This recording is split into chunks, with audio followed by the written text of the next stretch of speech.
26, 1992, in Warren County to Connie and Roland Hedgepeth, who divorced within the first year that their second child entered the world. Faith was a member of the Haliwa Saponi Native American tribe and had a sister who was 18 years her senior. Growing up, Faith lived with her mother and her big sister Rolanda, who essentially acted as a second mother to her. Throughout school, Faith was an honor student, a cheerleader, and a member of multiple clubs and activities. She was intelligent, popular, and friendly, and worked hard to secure herself a scholarship. She was considering entering into a teaching or pediatrician career and hoped to be the first in her family to graduate from university. In 2012, Faith was an undergraduate in her third year at the University of North Carolina in Chapel Hill. At the time of her death in September, the 19-year-old was temporarily staying in an off-campus, one-bedroom apartment at the Hawthorne between Chapel Hill and Durham. She was staying with one other student, Karina, whom she had known since freshman year, but planned to move out on her own when her financial aid came through. For some time during her stay, Karina had her boyfriend living with them too. Eric Jones was extremely violent and would often assault his girlfriend. Eventually, Karina ended the relationship and he moved out. But that wasn't the last that the young women would see of Eric. In early 2012, just months prior to Faith's death, Eric attempted to break into the apartment twice. He also reportedly resented Faith for her influence over Karina, and during a phone call with her, he threatened to kill her if he couldn't get back together with his ex-girlfriend. On the night of September 6, 2012, after spending some time at the library, Karina and Faith returned home to the apartment, and then headed out again at 12:30 a.m. to a nightclub called The Thrill. The club was apparently open to under 21s who wanted to dance. The pair arrived at 12:40 a.m. and after approximately 1.5 hours of dancing, they left as Karina said she had an upset stomach and was feeling unwell. The two women left the club just after 2 a.m. Around 3 a.m., a woman who lived below the shared apartment who was awake and watching TV noted hearing 3 thumps, like furniture being overturned or a heavy bag being dropped. At this time, Faith's Facebook was accessed. Then, at 3:40 a.m., a text was sent from Faith's phone to one of Karina's ex-boyfriends, a man named Brandon Edwards. It read, "Hey, B, can you come over here please? Rosaria, which is Karina's last name, needs you more, aha. You know. Please let her know you care." 3 minutes later, another text was sent. It simply read, "than," and is believed to have been a spelling correction to the word aha in the previous text. At 4:16 a.m., Brandon responded to the text, asking who was sending them. Meanwhile, Karina's phone records show that she tried to call Brandon around this time, but he didn't answer. She then rang a football player she knew, Jordan McCrary, who picked her up from the apartment around 4:25 a.m. According to Karina, she left Faith asleep in the bedroom and left the apartment door unlocked. It's unknown exactly why she did this, considering just a few months ago, her abusive ex-boyfriend had been trying to gain access to the apartment. Karina and Jordan drove to the home of an acquaintance of theirs, arriving just after 4:30 in the morning.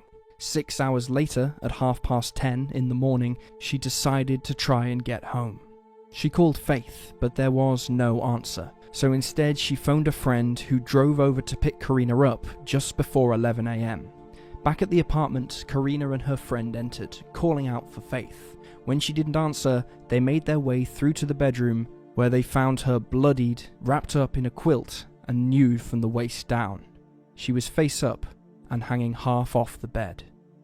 There is much speculation about the 911 call made by Karina at this point. Some online sleuths and even a few journalists believe that the voice on the other end of the line isn't Karina at all, but is the voice of her friend who gave Karina's name instead of her own for unknown reasons. Others have wondered why the two young women decided to stay in the apartment after making such a horrifying discovery, and knowing that an attacker had not long left.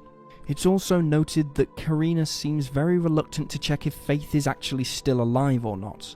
A neighbour who was interviewed by Crime Watch Daily noted that she was shocked when she found out a murder had occurred in the apartment, and when she saw the girls leaving home, Karina's friend was crying, but Karina herself was on the phone and appeared calm.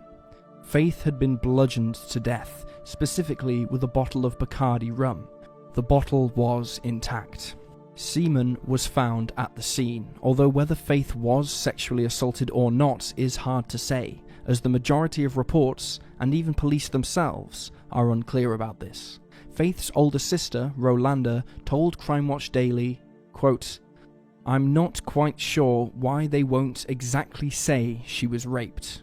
It's possible the semen from the scene was from someone Faith had had consensual sex with, but if that's the case, why haven't they come forward? Some online sleuths have speculated that the semen was some kind of red herring, as the investigation feels somewhat stalled until police have a match, but the semen does match other DNA samples found around the apartment. Of course, the initial suspect in Faith's case was Karina's ex-boyfriend Eric Jones. Given his violent past and the fact he had threatened the young woman, it seemed likely that he was responsible for her demise. On the night before the murder, he had texted an acquaintance around 6 p.m. asking for forgiveness, quote, "for all I am about to do."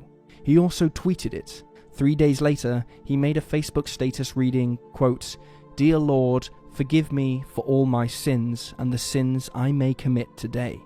Protect me from the girls who don't deserve me and the ones who wish me dead today." All of this combined seems very ominous. However, Eric's DNA did not match the semen or other samples found in the apartment.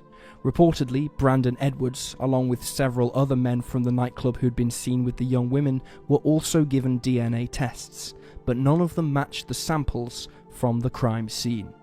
Within days of the horrifying crime, the university's Board of Trustees, the local Crime Stoppers chapter, the apartment complex, and the Halawa Saponi tribe had put together $29,000 in reward money for anyone who could lead police to an arrest.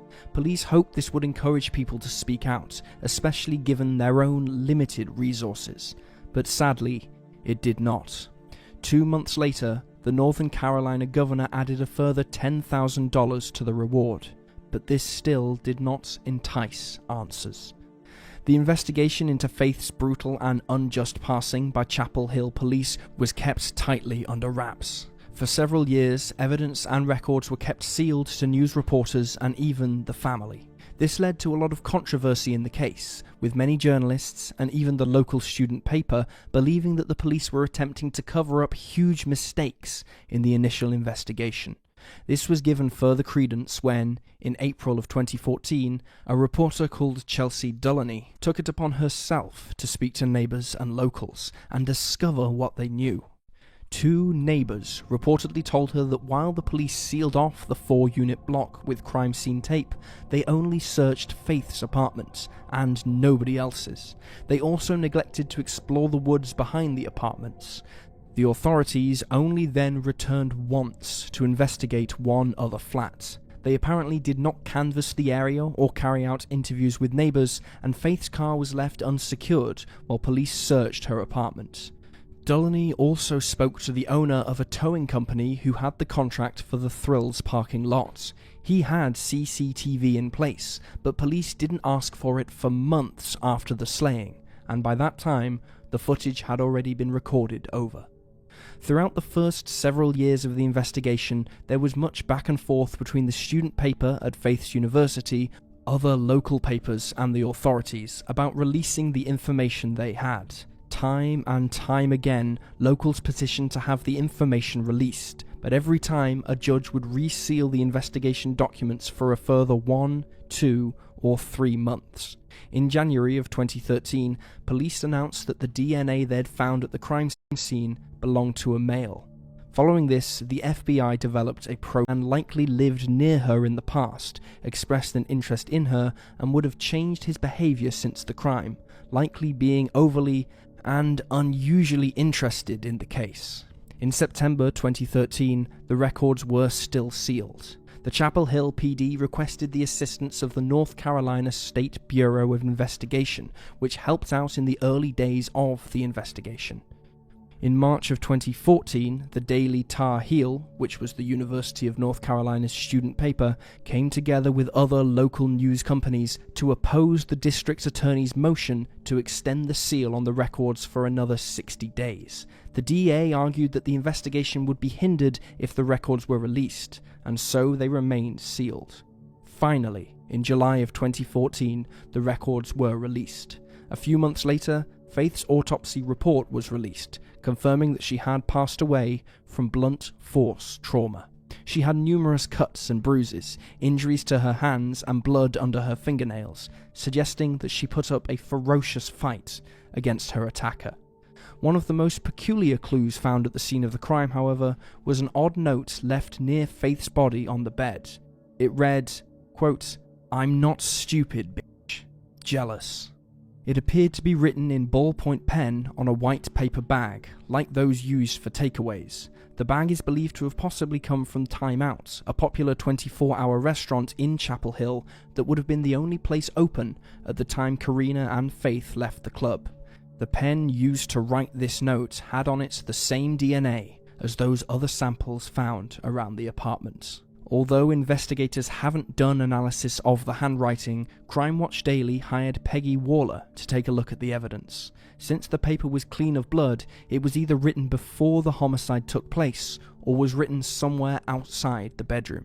The note was, possibly, written using someone's non-dominant hand as a means to disguise their own script, and the person writing it was particularly agitated. Journalists and armchair detectives alike have speculated about other theories. Was the writing meant to be read in a different order? For example, "I'm not jealous, stupid bitch" makes more sense, or maybe there were multiple writers.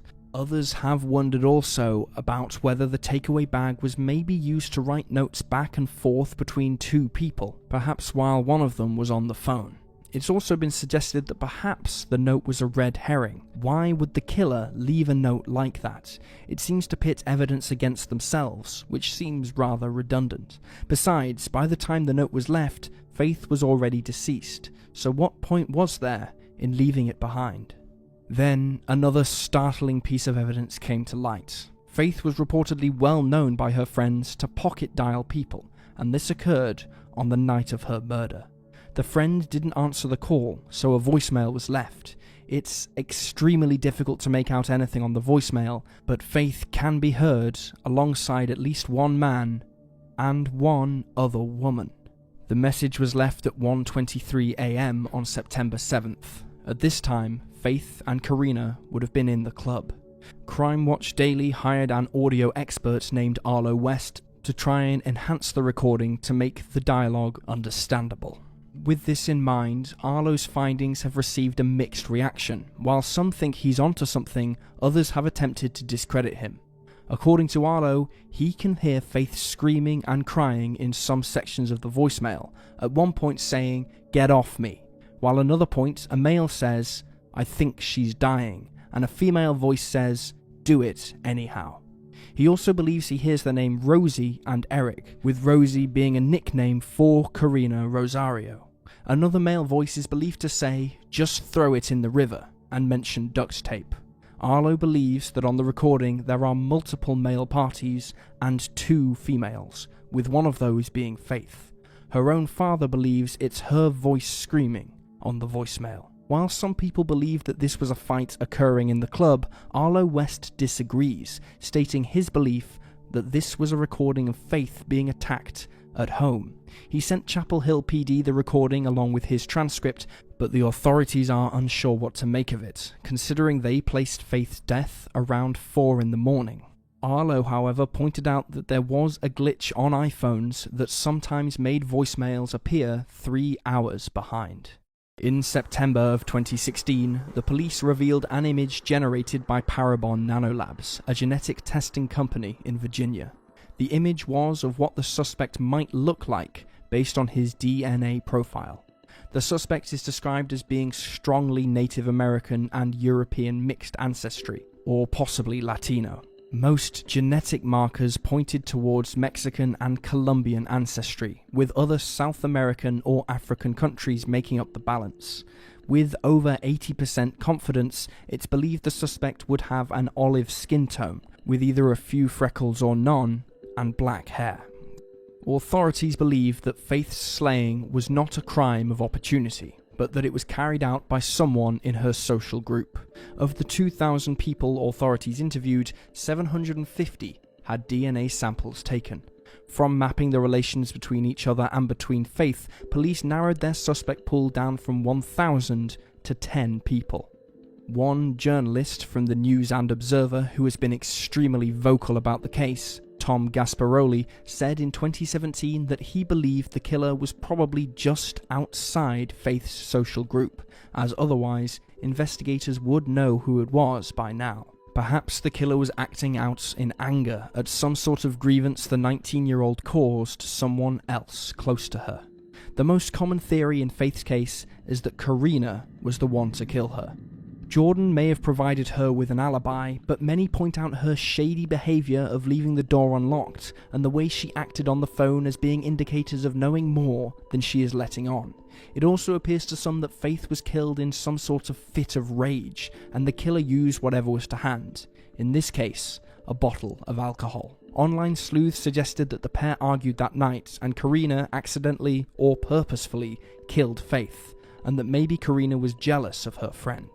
Others proposed the theory that Karina's ex-boyfriend, Brandon Edwards, had some sort of fling or feelings for Faith, and that Faith reciprocated them, which led to a fight between the two roommates. Perhaps the access to Faith's Facebook account was Karina checking her messages for ones from Brandon. It is widely believed that Karina Rosario and Eric Jones removed their social media platforms shortly after Faith's death, but many reports don't comment on this aspect of the story. Regardless, Karina has left North Carolina since the murder, and while she was apparently cooperative with